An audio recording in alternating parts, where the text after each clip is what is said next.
feels right. Catching a breeze that moving through me like Dati tao ko dyan mga sa minsan inakoy pa ako. Paano hindi makapagpapalo to?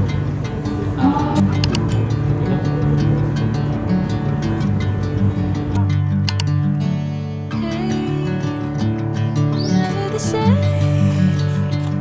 Never calling my name, I'm taking my sweet time. Hey, whatever the plan. Holding the destiny out of my head. Why do you always understand? Hi everyone! So, welcome with another vlog.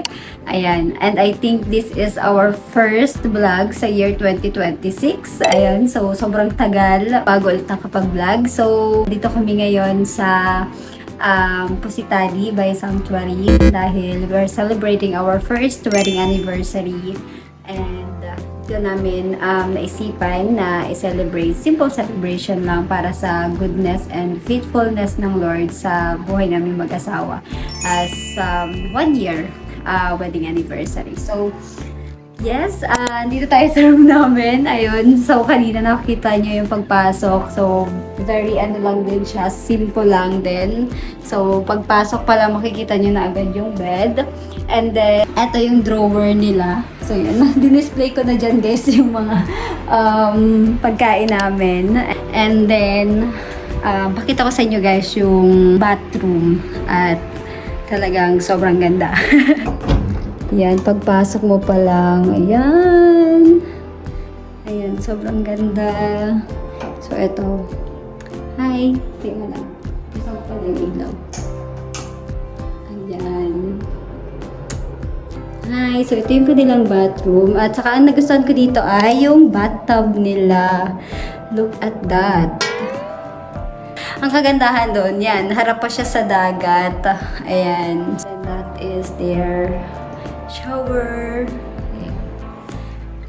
Yun lang yung kanilang bathroom. Pero sobrang ganda guys. As in. Yan, nakapag-tour na tayo dito sa CR. Ayan. So, kinakuha namin siya guys, 3-5. Ayun, 2 days and 1 night dito sa Pusitali. And then, eto naman guys, yung pinakang labas niya. Malalangkapogad talaga yung simoy ng hangin. Tapos may ganito pa siya. Ayan. Sobrang ganda. Ayan guys.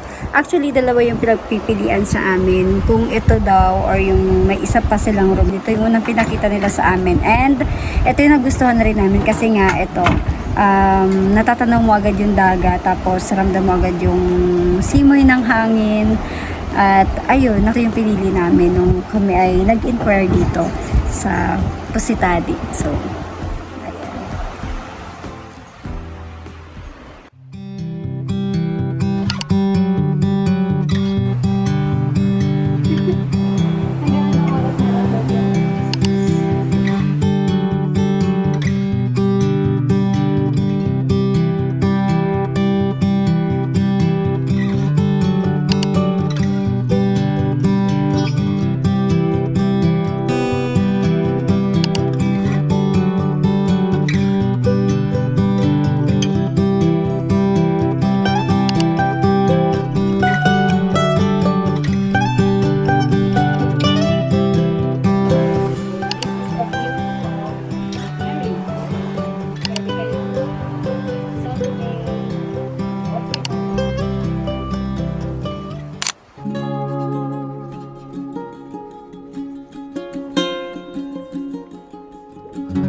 guys, nandito na kami.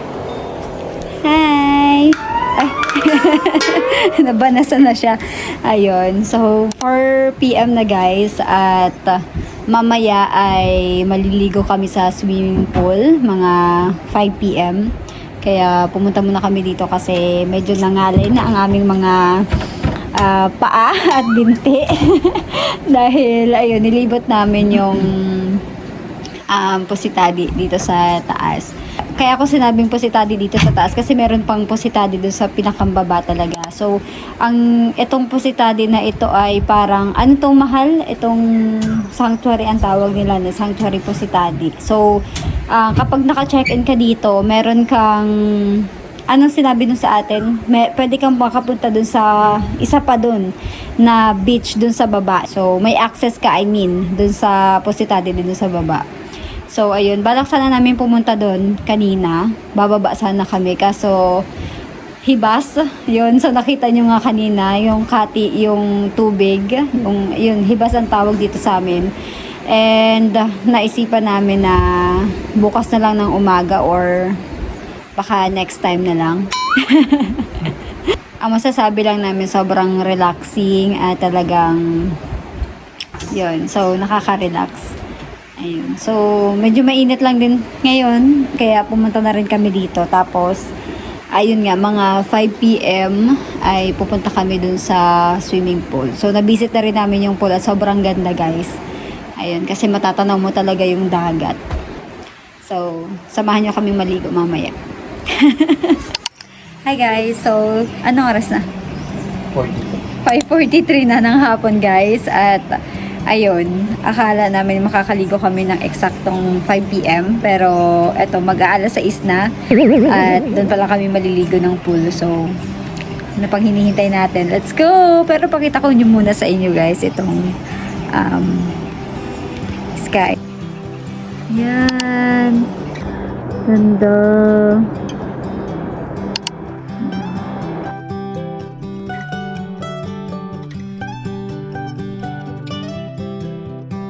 So, ayun guys. So, nakatulog nga pala kami. Kaya, mag-6 na kami maliligo. And, mamaya, bago mag-7, ay kailangan ay nakabanlaw na kami kasi isa-serve yung aming dinner.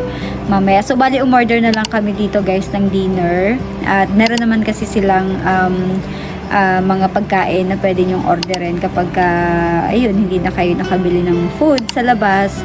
So, meron naman silang in-offer ng mga food na pwedeng orderin. So, ayun. Kaya, bago pa gumabi at bago pa mag-7, ayan, tara na, maliligo na kami. So, let's go! Ayan, ang ganda na, guys. Ayan. So, ito siya. Super. At alam nyo ba, guys? Parang kami lang yung guest dito. Ayan, kasi nga siguro dahil Sunday, kinabukasan na may pasok, kaya konti lang yung nag-book dito. Ayun, pero parang kanina merong may bisita rin ata sila. Pero parang feeling namin kami lang. Diba? Parang may mga pagkakataon na nag-book kami na parang kami lang yung tao. Sorry. Na-joke lang. Feeling naman natin sa part na yun.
food.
Good morning guys. Ayan. So this is our day 2. Ayan, dito sa Pusitadi. Ngayon bumaba lang kami dahil para mag-tingin-tingin ulit dito. Tapos ngayon namin napansin na ito pala yung daan papunta doon. So pala sana namin pumunta dyan pero let's see.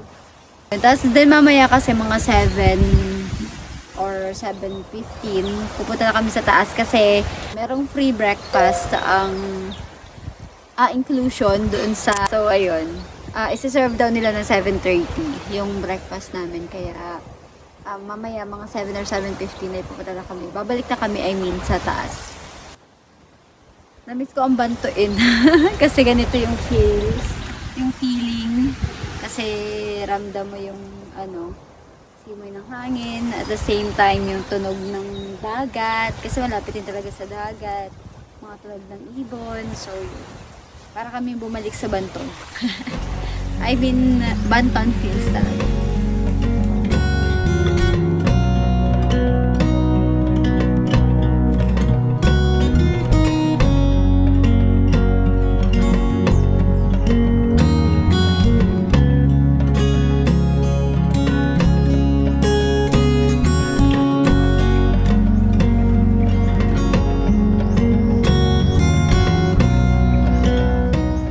Breakfast is served. Ito yung breakfast ko.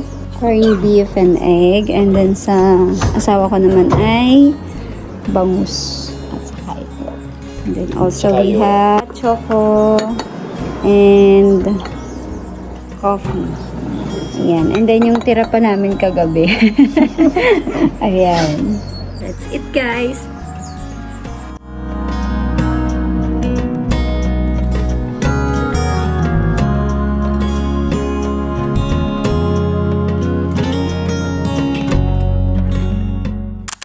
Hi guys! Ayun. So, tapos na kami kumain and today ay it's already 9 AM na at kami ay pupunta ulit doon sa pool kasi maliligo kami. And after nun, magpiprepare na din kami kasi 11 AM yung check-out namin dito.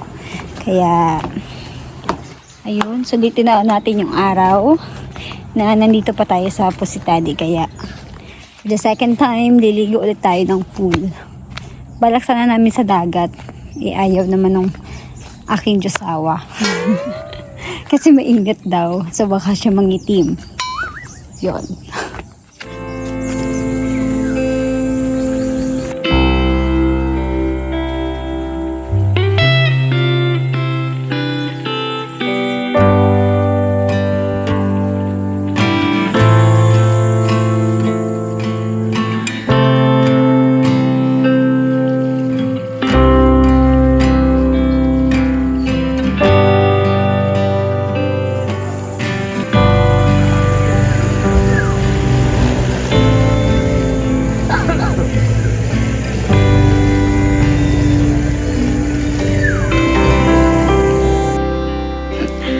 guys, ayun. So tapos na kaming maligo at ngayon ay naghihintay na lang kami ng out kasi medyo maaga pa.